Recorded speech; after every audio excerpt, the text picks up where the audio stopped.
So what does Labour MP Andy MacDonald, Shadow Transport Secretary, think about this? It comes in response to an attempt by the government to represent its figures to show that there isn't any disparity in funding between London and the South East. And I'm afraid IPPR have just blown it out of the water. You know, for our part of the world, we're receiving to 5-to-1 ratio. For every pound spent in our region, there's £5 spent in London. So I'm afraid they haven't got away with trying to massage the figures to present a different story. And, you know, this comes on the back of investment being pulled in the north and long proposed rail improvements, for example, just being scrapped, as we know.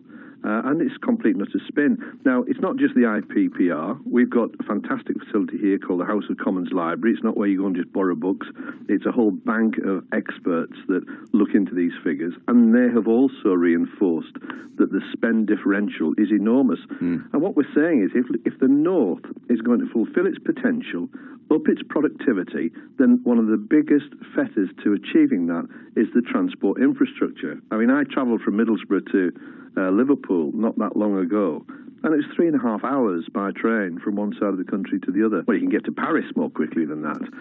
It's absolutely ludicrous. And we've got to make sure that our population right across the north is better connected. We're 16 million people. That's twice the size of London, but less is spent in the north than there is spent in London. And that has to change. And, you know, we're making that commitment that we will change that. We will make sure that we support some of the plans that have been put forward by Transport for the North, for example.